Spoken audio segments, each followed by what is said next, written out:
नमस्कार। आराधना degree college के इस यूट्यूब चैनल में आपका स्वागत है। मैं हूं विजय सिंह चारण। आज के क्लास के अंदर हम बीएससी फर्स्ट सेमेस्टर के फंजाई के कुछ टॉपिक को लेकर आपके सामने हाजिर हुए हैं।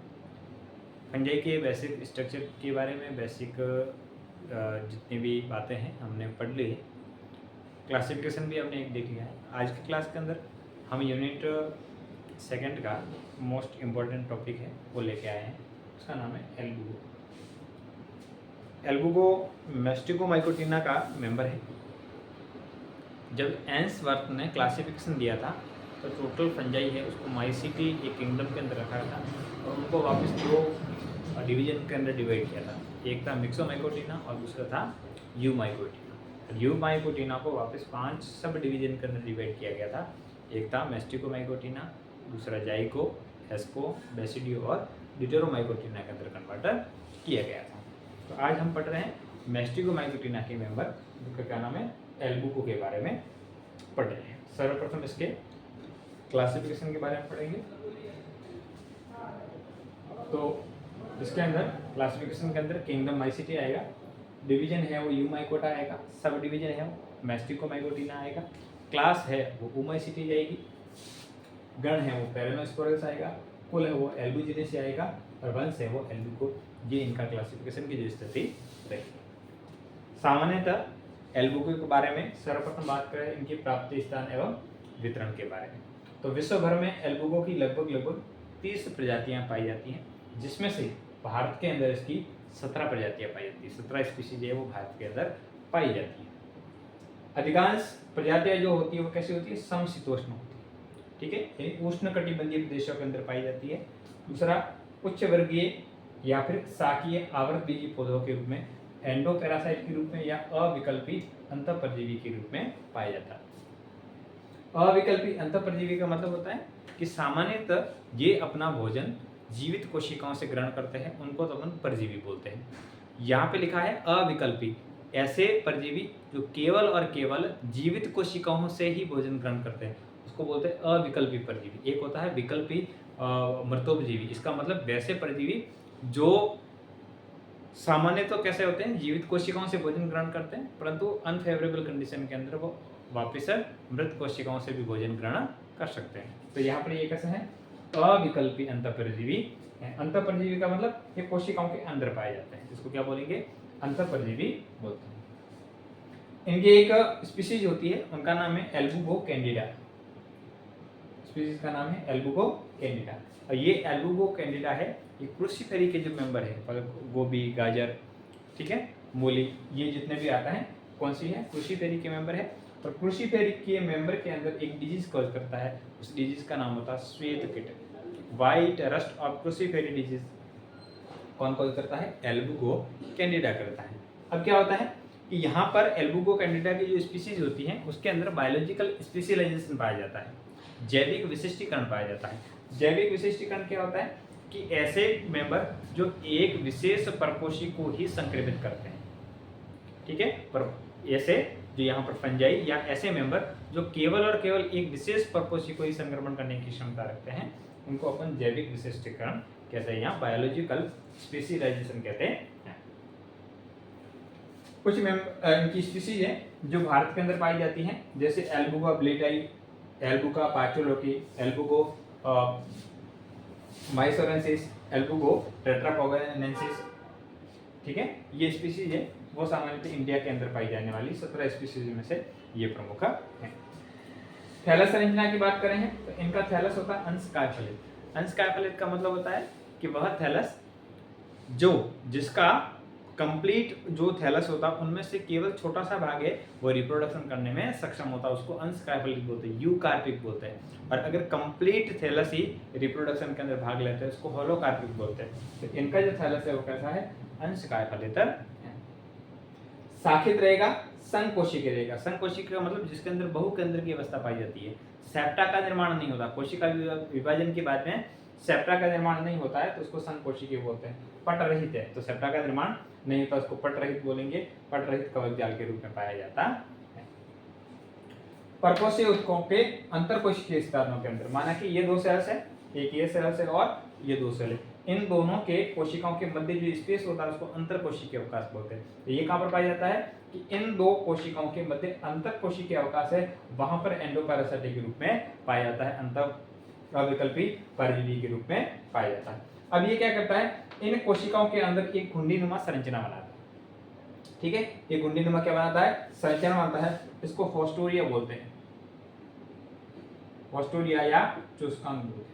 और ये चूस्कांक क्या होते हैं, कोशिकाओं के अंदर प्रवेश करते हैं। इनके दो भाग होते हैं, अंदर वाला भाग है ये बॉडी कहलाता है, अंदर वाला भाग ये बॉडी कहलाता है, और बाहर वाला भाग है ये वाला, इसको कॉलर बोलते हैं। तो इन बॉडी के अंदर क्या होता है, माइटोकॉन्ड्रिया, लाइसोसोम वगैरह सारे पाए जाते हैं, परंतु इनके अंदर केंद्रक नहीं पाया जाता है। तो ये बॉडी के अंदर इसके अंदर केंद्रक नहीं पाया जाता।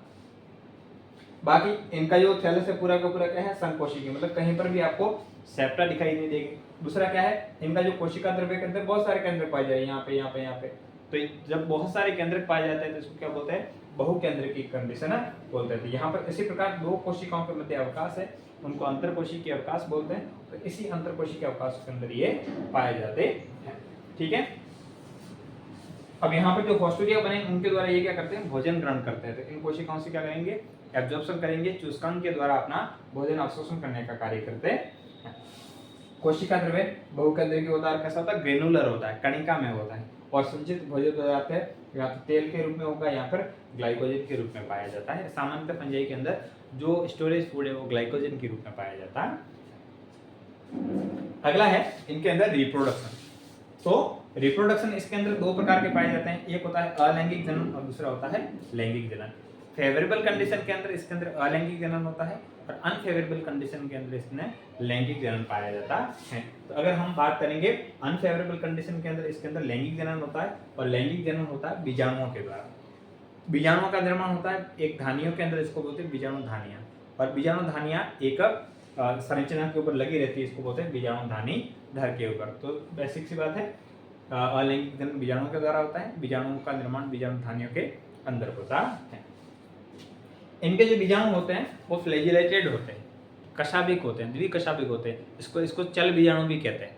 ठीक है, इसके ऊपर दो कशाप पाई जाती है, एक विप्लस प्रकार की होती है, दूसरी टेंसल प्रकार की होती है। द्विकशाभिक इसके अंदर बीजाणु पाए जाते हैं। तो लैंगिक जनन के अंदर पहला स्टेप होता है बीजाणु धानियों का निर्माण। देखिए बीजाणु धानियों का निर्माण क्या होता है कि माना कि यहाँ पर ये पूरी की पूरी होस्ट सेल है, जैसा ऐसी कंडीशन है वैसी वैसी यहाँ पर भी पाई जाती है। इस होस्ट सेल के अंदर ये एंडोपैरासिटिक के रूप में पाया जाता है।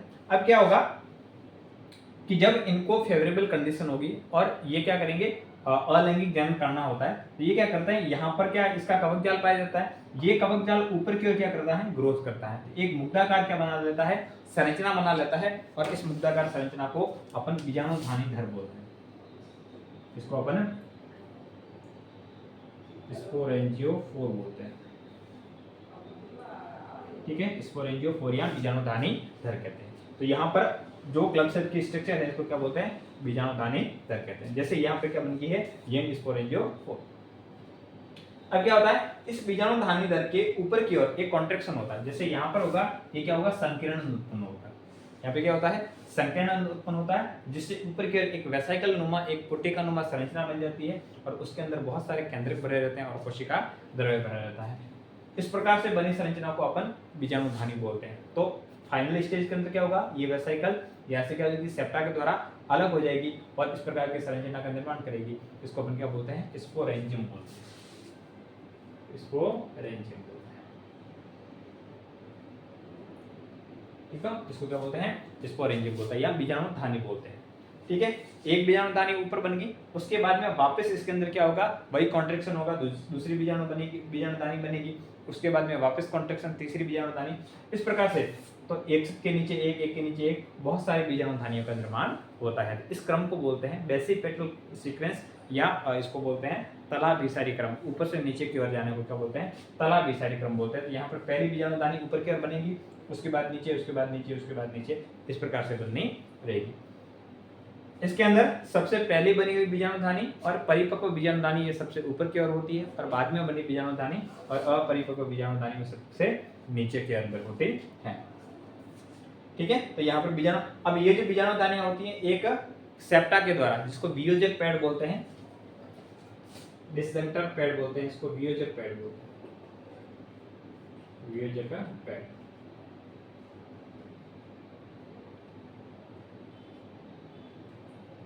ठीक है, डिस्सेंटर पैड या वियोजक पैड बोलते हैं। उनके द्वारा ये क्या रहता है, सेपरेट रहता है। जब ये डिस्सेंटर पैड होता है वो क्या हो जाता है, डिग्रेड हो जाता है, तो दोनों बीजाणुधानियां यहाँ से क्या हो जाती हैं, फ्री हो जाती हैं और आगे जाके, तो इस प्रकार से जब यहाँ पे वियोजक पैड क्या हो जाएगा, डिग्रेड हो जाएगा, ये बीजाणुधानी है ये इस प्रकार से क्या हो जाती है, बाहर की ओर रिलीज हो जाती है।